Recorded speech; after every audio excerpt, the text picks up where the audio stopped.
Very good morning दोस्तों आज date है 23 अप्रैल और मैं आपके लिए लेके आया हूँ हमेशा की तरह करंट अफेयर।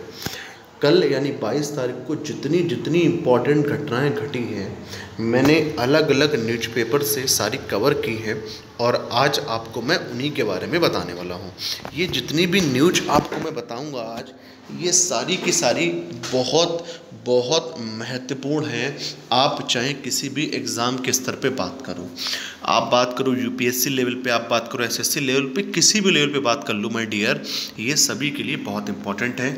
देखता हूँ सबसे पहले मेरे पास न्यूज़ क्या है। देखो, वर्ल्ड प्रेस फ्रीडम इंडेक्स 2020 ने क्या किया है दोस्तों, जो इंडेक्स वह हर साल निकालती है जो कि प्रेस फ्रीडम से रिलेटेड होता है, वह उसने निकाल दिया है। इसमें जो इंडिया की जो रैंक है वह रही है इस साल 142। सीधा पेपर एसएससी रेलवे में पूछा जा सकता है कि भैया बताइए वर्ल्ड प्रेस फ्रीडम इंडेक्स 2020 में जो है इंडिया की रैंक कितनी रही है।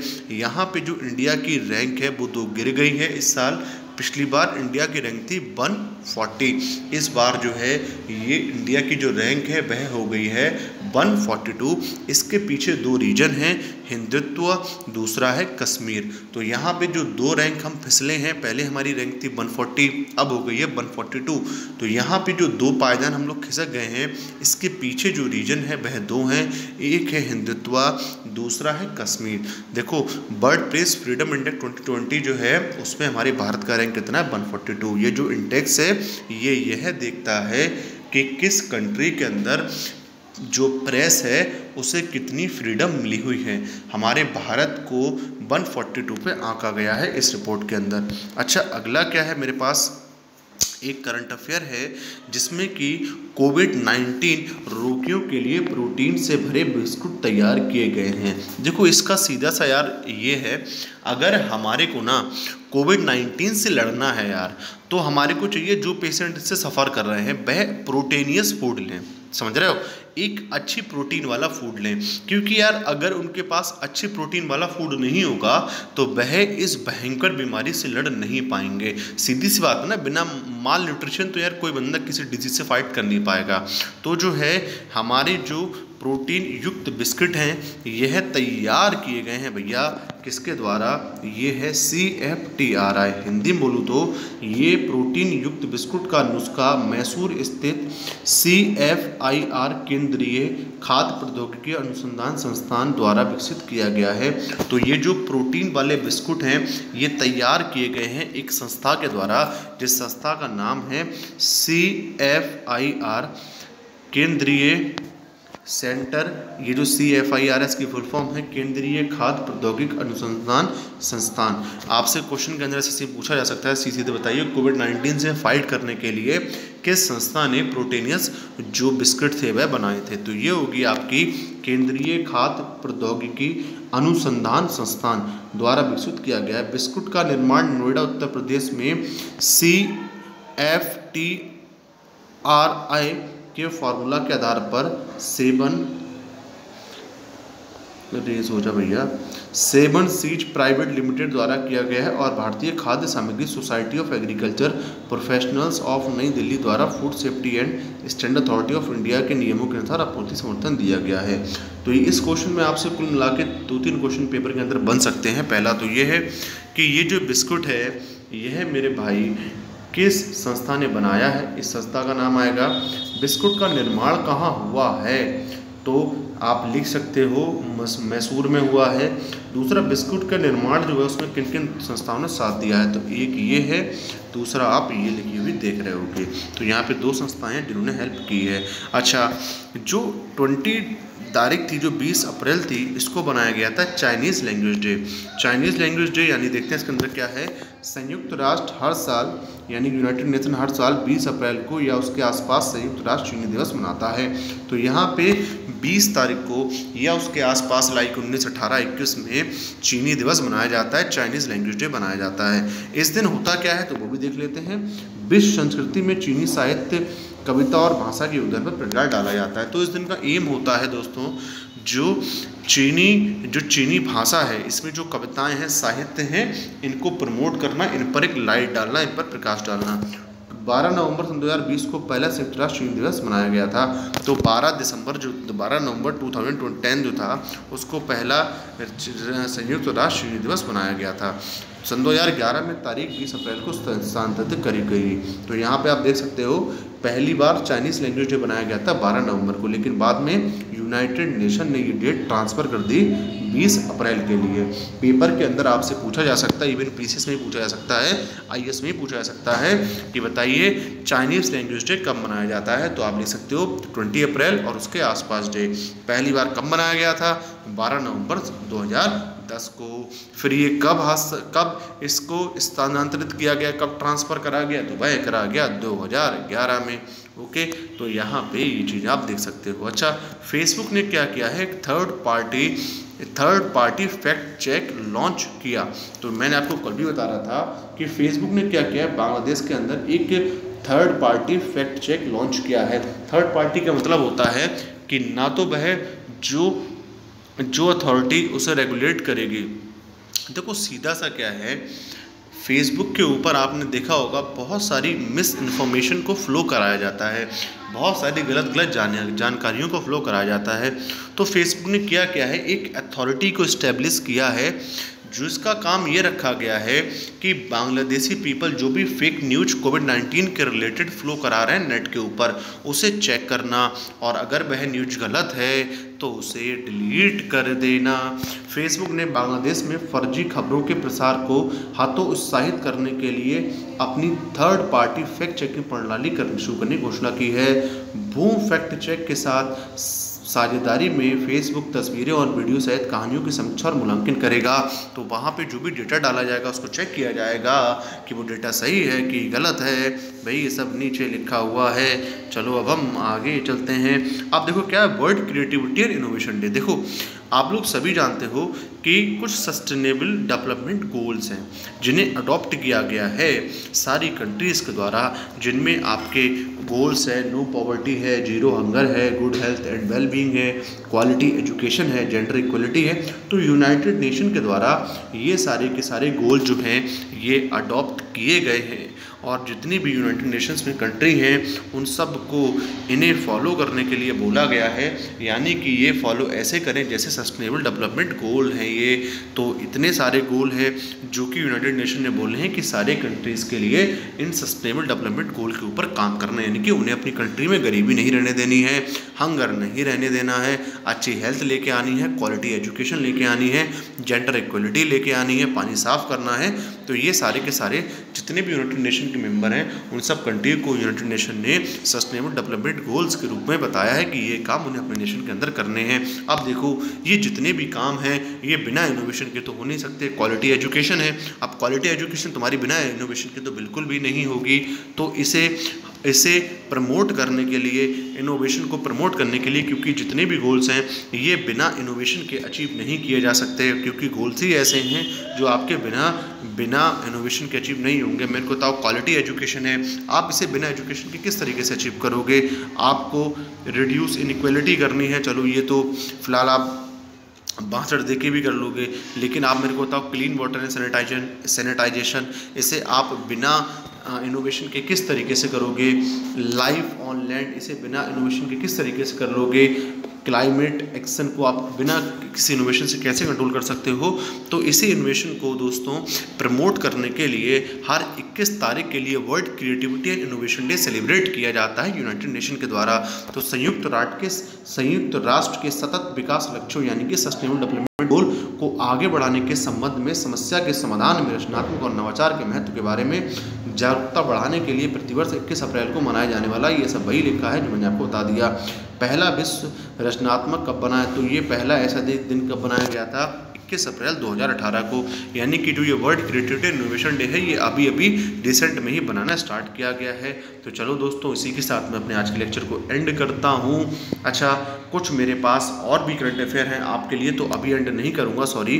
तो मैं वो भी करंट अफेयर आपको बता देता हूँ कि क्या क्या हैं।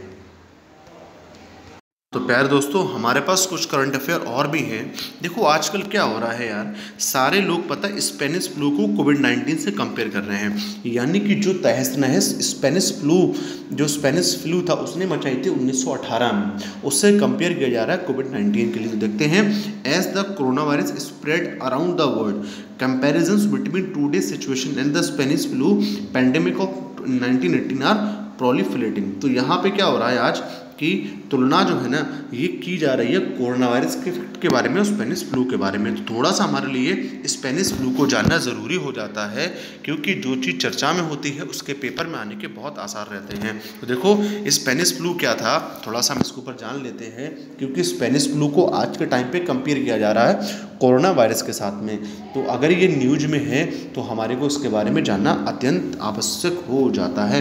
देखो, the Spanish flu also known as 1918 flu pandemic, Spanish flu को हम लोग 1918 फ्लू पेंडेमिक के नाम से भी जानते हैं। Was an unusually deadly influenza pandemic. तो जैसा कि आज हमारे सामने एक डेडली सिचुएशन खड़ी हुई है, वह भी टाइम जो था उसमें भी ऐसी डेडली सिचुएशन खड़ी हुई थी। Lasting from 1918 to December 1920 it is infected 500 million people. तो दोस्तों, जिस तरीके से कोरोना वायरस लगभग अभी 2.5 लाख लोगों को इन्फेक्ट कर चुका है, इसी तरीके से जो आपका 1918 फ्लू था इसने भी 500 मिलियन लोगों के लिए इन्फेक्ट किया था। About a third of the world population at a time. आप सोच सकते हैं कितना बड़ा नंबर है, हमारे विश्व में रहने वाले 1/3 लोगों के इस जो बीमारी है इससे गुजरना पड़ा था। The death toll is estimated to have been, जो उस समय पर डेथ हुई थी वह आपके 70 मिलियन से 50 मिलियन के बीच में हुई थी। 70 मिलियन यानी कि 1,70 करोड़। आप खुद सोच सकते हैं कि कितना बड़ा नंबर है ये। तो इस कोरोना वायरस को अगर देखा जाए तो वह भी इसी तरीके का एक पैंडेमिक बन के उभर रहा है। अगर इसकी कोई भी मेडिसिन जल्दी से जल्दी नहीं खोजी गई तो यह भी 1918 फ्लाई जैसा बन सकता है। The Spanish flu was one of the 2 pandemic cause by H1N1 influenza. तो देखो, जैसे कोरोना वायरस जो कोविड-19 नाम के जो डिजीज़ है वह हो रहा है कोरोना वायरस की वजह से, इसी तरीके से जो आपका स्पेनिश फ्लू है वह हुआ था H1N1 इन्फ्लुएंजा की वजह से। जो वायरस था कोरोना वायरस में, कौन सा कोविड-19 डिजीज़ में कौन सा वायरस रिस्पॉन्सिबल है, कोविड-19 डिजीज़ के पीछे कौन सा वायरस रिस्पॉन्सिबल है, तो वह है कोरोना वायरस। इसी तरीके से यहाँ पे जो स्पेनिश फ्लू है इसके पीछे जो वायरस रिस्पॉन्सिबल था वह था H1N1 influenza. The second was the swine flu in 2019, यानी कि 2019 में भी एक स्वाइन फ्लू हमारे को देखने को मिला था। तो ये सारा हिंदी में है, कोई टेंशन लेने की आवश्यकता है नहीं, सारा मैंने बता दिया, आप इसे पढ़ लीजिए। अगला है, despite it's popular name, historical and epidemiological data can not identify the geographical origin of Spanish flu. अच्छा, आज क्या है, हम लोगों ने कोविड-19 कहाँ से निकला है इसको हमें पता है, लेकिन अगर हम लोग बात करें तो कोविड-19 का सोर्स चाइना को बताया जा रहा है। लेकिन जो स्पेनिश फ्लू था ना, इसका आज तक हमें कोई सोर्स ही नहीं मिला। बस इतना पता लगा है कि ये जो है ये उठ के आया है स्पेन या फ्रांस से। ओके, तो यहाँ पे आप देख सकते हो स्पेनिश फ्लू नाम की उत्पत्ति फ्रांस से फैले प्रेडिक्स से उपजी है। ओके, तो चलो आगे चलते हैं। अच्छा, एक बहुत ही अच्छी न्यूज़ है हमारे इंडिया वालों के लिए, आपसे पेपर के अंदर पूछा जा सकता है। बताइए सबसे पहले कौन सा भारत का जो यूनियन टेरिटरी है या फिर जो स्टेट है वह आपका कोरोना वायरस से फ्री हुआ था, तो इसका आंसर होगा गोवा। ओके, गोवा जो है अब ये कोरोना वायरस फ्री स्टेट है। यहाँ पर 2 अप्रैल से कोई भी कोरोना वायरस का केस रिपोर्ट नहीं किया गया है। On April 19, 2020 Goa become the first zero covid state in the country. 19 अप्रैल को जो कोविड-19 है उससे फ्री बन गया है गोवा, क्योंकि वहाँ पे अब इसका कोई भी केस नहीं है। With the last 7 positive cases also turning negative. जितने भी 7 पॉजिटिव केस वहाँ पे मिले थे अब वह भी सारे ठीक हो गए हैं, वह भी अब निगेटिव आए हैं। अप्रैल 19, 2020 में गोवा देश का पहला शून्य कोविड-19 राज्य बन गया है, जिसमें पिछले 7 सकारात्मक मामले भी नकारात्मक हो गए हैं। तो जो 7 पॉजिटिव केस थे कोरोना वायरस के वह भी अब निगेटिव हो गए हैं। This make Goa the first green state in the country with no case of कोविड-19 बीइंग रिपोर्टेड सिंस अप्रैल 3। तो ये जो स्टेट है हमारा गोवा, यहाँ पे अब कोई भी केस नहीं है, तो ये ग्रीन कंट्री बन गया है, यानी कि यहाँ पे हरियाली हरियाली है, अब कोई टेंशन है ही नहीं। अगला क्या है, the state had total of 7 cases of home, 6 had travel history. यहाँ पे जो गोवा था ना, यहाँ पे कुल आए थे दोस्तों 7 केस। यहाँ पे जो 6 केस थे उनकी ट्रेवल हिस्ट्री थी विदेशों में, विदेशों की ट्रेवल हिस्ट्री थी। लेकिन जो एक था वह दोस्तों पॉजिटिव पेशेंट का भाई था जिसे हुआ था। तो कुल मिला के 7 लोग थे गोवा के अंदर। ये हिंदी में लिखा हुआ है, आप इसे पढ़ सकते हो। राज्य में कुल 7 मामले थे, जिनमें से 6 में यात्रा इतिहास था और 1 सकारात्मक रोगी का भाई भी था। तो चलो अच्छा, अब हम एक आज मेडिसिन की बात करने वाले हैं। ये है रेमडेसिविर, ये है हमारी रेमडेसिविर। तो ये है रेमडेसिविर।